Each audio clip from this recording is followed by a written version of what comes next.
Kedekatan itu penting. Oleh karena itu, untuk mengokohkan kedekatan, ya jangan sering gonta-ganti pasangan. Biarkan mantep kebersamaanmu. Tapi, meskipun sudah sering bersama, pastikan dasarnya cinta. Lah kalau cintanya tidak ada, untuk apa kebersamaan itu?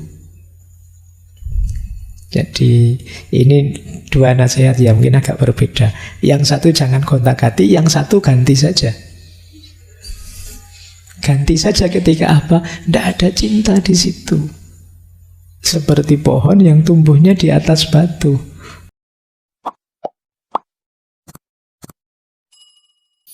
Assalamualaikum warahmatullahi wabarakatuh. Jika engkau mencintai seseorang dan menjalani seluruh hidup bersamanya, keintiman yang besar akan tumbuh dan cinta akan memberikan wawasan yang lebih dalam dan lebih dalam kepadamu. Tidak mungkin engkau terlalu sering ganti-ganti pasangan. Ibaratnya, jika engkau terus memindah-mindah pohon dari satu tempat ke tempat lain, lalu ke tempat lain, maka ia tidak akan pernah berakar dimanapun. Untuk menumbuhkan akar, pohon harus tetap berada di satu tempat. Kemudian akan lebih dalam, kemudian akan lebih kuat. Keintiman itu baik dan tetap dalam satu komitmen itu indah, tapi kebutuhan dasarnya tetap cinta. Jika pohon berakar di tempat yang hanya terdapat bebatuan dan pohon tersebut mati, maka lebih baik pohon tersebut ditebang. Jangan bersikeras bahwa harus tetap di satu tempat. Tetaplah setia pada kehidupan, singkirkan pohon itu karena pohon itu sekarang bertentangan dengan kehidupan. Ini ada dua nasihatnya. Kedekatan itu penting. Oleh karena itu, untuk mengokohkan kedekatan, ya jangan sering gonta-ganti pasangan. Biarkan mantep kebersamaanmu. Tapi, meskipun sudah sering bersama, pastikan dasarnya cinta. Lah kalau cintanya tidak ada, untuk apa kebersamaan itu? Jadi ini dua nasihat yang mungkin agak berbeda. Yang satu jangan gonta-ganti, yang satu ganti saja. Ganti saja ketika apa? Tidak ada cinta di situ.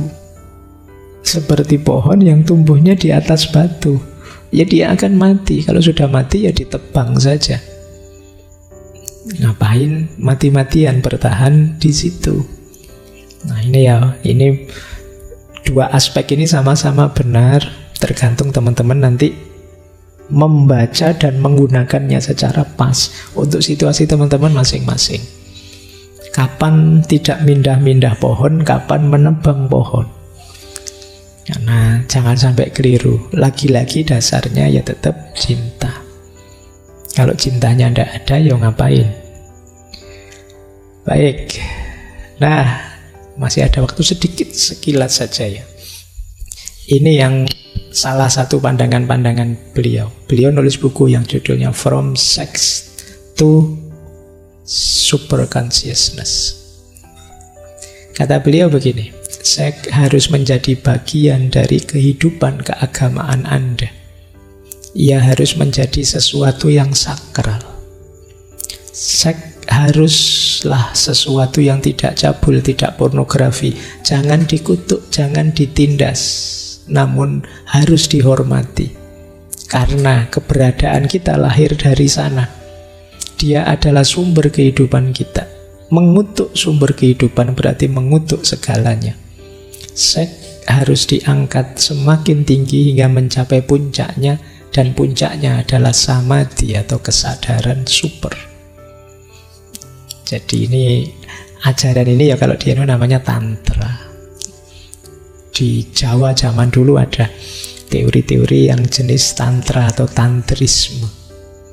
Jadi jalan spiritualnya antara lain ya melalui hubungan seksual. Ya kalau di kita Islam kan memang apapun aktivitas termasuk hubungan seksual kan juga sakral. Jangan sembarangan, jangan dibikin main-main. Jadi justru kita harus naik kelas di situ. Bisa jadi bermakna ibadah, aktivitas itu. Selama ini kata Osho yang keliru di kita adalah memposisikan yang sakral kita maknai sebagai yang negatif. Terus di situ ada represi-represi yang kadang-kadang terus muncul karena ada represi, muncul anomali-anomali termasuk pornografi, seks bebas dan lain sebagainya. Jadi keprihatinan dia di situ. Makanya nanti di banyak uraiannya prosesnya harus seperti itu. Diawali dari passion, kemudian berkembang lebih tinggi jadi love, pada puncaknya ada compassion. Passion itu gairah, nafsu. Kesenangan, kesukaan, itu passion. Jangan berhenti di passion. Kalian harus naik kelas pada love, cinta. Ini yang kemanusiaan tadi. Kalau bisa, ya kamu naiklah jadi compassion. Ini mirip yang pertama tadi loh. Kalau kita berhenti di yang pertama, kita berhenti di kebinatangan. Ayo naik kelas ke kemanusiaan. Kalau sudah masuk ke nilai kemanusiaan, tidak sekedar urusan hubungan seksual, tapi urusan cinta dan kebersamaan dengan segala nilainya. Kalau bisa yo naik kelas ke level tertinggi compassion. Compassion itu kasih sayang. Kita yang menjelma dalam karakter cinta. Apa saja kita cintai. Ini rankingnya ya. Kalau kita hanya berhenti di passion, jangan kaget kalau kebersamaan kita tidak akan langgeng. Karena passion dan kesenangan itu durasinya pendek, ada batasnya. Love lebih luas, lebih langgeng. Compassion jauh lebih langgeng. Ini mungkin dengan pemaknaan kasar, kalau di bahasa Arab itu ada mahabbah, mawaddah, dan rohmah. Rohmah itu level compassion. Ketika cinta menjadi karakter dan mengimbas pada sekeliling kita. Ini cara memaknai aktivitas cinta ya. Nah, ini kritiknya Osho sebenarnya. Kita itu sering terus melakukan pengaturan-pengaturan represi yang pada akhirnya justru yaitu tadi, apapun itu, apakah itu seks, apakah itu makanan atau apapun, begitu ditolak, begitu yang punya otoritas berkata, tidak, itu tidak boleh, itu salah, maka pikiran bawah sadar kita akan mulai fokus memikirkannya, membayangkannya, gimana cara mendapatkannya. Kita terus memproyeksikan diri ke situ, membuatnya tambah penting, tambah indah. Itu yang terjadi. Kalian dilarang-larang, awas loh ya, jangan buka situs-situs itu. Kalian tambah tertarik kan, nyari-nyari. 90% HP-nya yang ada di sini mungkin pernah dipakai buka itu. Itu karakternya pikiran kita. Ketika terlalu direpresi, justru dia penasaran.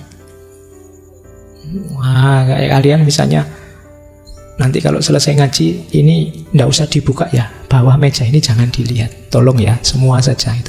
Oh, kamu tambah penasaran kan? Kamu tadinya ndak pingin nengok sama sekali. Begitu saya bilang begitu, kamu penasaran, ada apa kok ndak boleh dilihat. Nah, karakter pikiran begitu direpresi, justru dia tambah heboh. Oh, itu yang terjadi dengan seks, dengan makanan, kata Osho begitu. Ya saya banyak lah, saya punya pengalaman beberapa teman itu ya. Awalnya sih anak soleh, pesantren, begitu kuliah punya pacar, wah lebih heboh daripada yang semula anak biasa-biasa. Kenapa bisa begitu? Ya mungkin ada represi-represi yang dia anggap belenggu. Diam-diam bawah sadarnya menggambar sendiri itu. Sehingga ketika ada kesempatan meledak. Nah, kita harus hati-hati ya, strategi melarang, strategi untuk mencegah itu jangan sampai salah strategi sehingga justru bisa meledak belakangnya. Itu karakter bawah sadar manusia harus kita pelajari. Kadang-kadang dilarang itu terus kita lebih penasaran nyari strategi baru agar larangan itu. Kominfo itu memblokiri situs-situs itu sudah mungkin jutaan situs. Tapi yo hari ini diblokir 5, besok muncul 10. Dan itu yang terjadi. Kalian kan juga begitu, ngerti wae caranya pokoknya. Diblokir lo mas, oh ada begini pak caranya, itu ngerti terus. Itu karakternya pikiran. Ya, jadi penting nanti kita perhatikan aspek ini, termasuk ini kan penting untuk kita kan sering menyarankan pendidikan seks yang tepat, yang cocok. Yaitu harus nyambung dengan pemahaman tentang psikologi, tentang karakter dan lain sebagainya. Tidak sekedar apa yang boleh, apa yang tidak bolehnya, yaitu pasti. Cuma kan strategi pelarangannya juga harus pas. Nah, ini menarik. Ini saya kutipkan bantahannya Osho ya terhadap tuduhannya orang.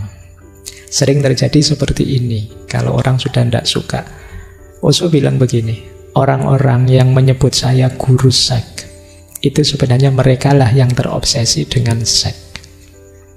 Saya tidak bicara tentang seks lebih dari yang saya bicarakan tentang meditasi, cinta, Tuhan, doa. Namun tampaknya tak seorang pun tertarik pada Tuhan, cinta, meditasi, doa. Begitu saya ngomong tentang seks, mereka langsung menyerbunya. Ya kan? Kalau sudah ngomong ke situ, itu kan semuanya tertarik. Kan kamu sering pakai istilah pemersatu bangsa. Nah ya, pokoknya kalau ada gitu-gitu pemersatu bangsanya itulah. Partai apa saja kamu milih 01, 02, kalau bagian itu kita kompak bersatu. Nah itu begitu ngomong itu langsung diserbu sama. Dan itu disindir oleh Osho.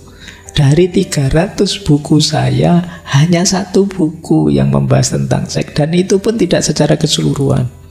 Judul bukunya ya tadi, From Sex to Super Consciousness. Permulaannya memang berkaitan dengan seks, tapi pada akhirnya lebih dalam menuju kesadaran super, menuju samadhi.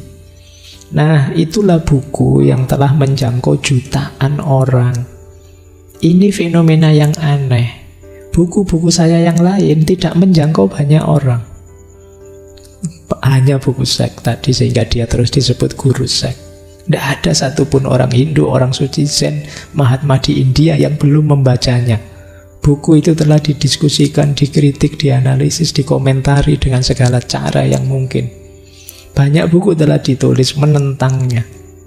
Seolah-olah hanya itulah satu-satunya buku yang saya tulis. Mengapa begitu banyak tekanan? Karena orang-orang terobsesi dengan seks, khususnya orang-orang beragama. Karena banyak represi-represi, tekanan-tekanan. Ya ini salah satu jawaban saja kalau ada yang tanya, kok spiritualis kok fokus ke situ? Dia bahas banyak, ini hanya salah satunya. Cuma ya itu tadi kan, yang bisa mempersatukan kita kan kalau sudah urusan itu. Fokus ngumpul di situ semua. Baik, ini bagian-bagian terakhir saya kutipkan ya beberapa. Sebenarnya kalimatnya menarik. Ketakutan terbesar di dunia adalah opini orang lain.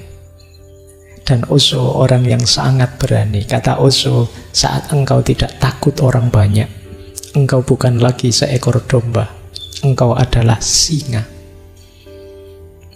Pertanyaan sebenarnya bukanlah apakah ada hidup sesudah mati. Pertanyaan sejati adalah apakah engkau sudah hidup sebelum kematianmu. Karena banyak orang yang sampai dia mati masih belum hidup yang sejati. Rasakan hidup dengan segala cara yang mungkin. Baik buruk, pahit manis, gelap terang, musim panas, musim dingin. Rasakan semua dualitas. Jangan takut dengan pengalaman, karena semakin banyak pengalaman yang engkau miliki, semakin dewasa dirimu. Terakhir, ini mungkin jadi pengingat kita era-era belakangan ini. Jika engkau tinggal bersama orang-orang tidak waras, menjadi waras adalah berbahaya. Ya, kalau hidup bersama orang gila, menjadi waras itu berbahaya. Jika engkau tinggal di rumah sakit jiwa, meskipun tidak gila, setidaknya berpura-puralah gila.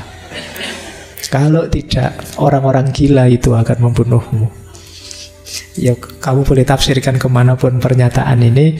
Ini pesan untuk hati-hati. Jangan-jangan banyak orang gila sekarang di sekeliling kita. Kalau pengen selamat, pura-pura lah gila. Kalau kata Ronggo Warsito kan sebaliknya, amenangi zaman edan. Kalau kita mengalami zaman edan, ketika segalanya kacau, segalanya rusak, semoga kita tidak kehilangan diri kita. Jangan ikut-ikutan edan. Meskipun kalau kita ndak edan, ndak kebagian apa-apa. Jadi ini zaman yang serba membingungkan. Mau ikut edan, mosok kita milih hidup yang edan. Tapi kalau saya ndak edan, ndak kebagian apa-apa nanti. Itu kan membingungkan. Tapi pesannya Ronggo Warsito, apapun yang terjadi, tetap pilihlah hidup waras. Karena seenak-enaknya orang edan, tetap lebih enak waras. Maka penting bagi kita untuk eling lan waspada.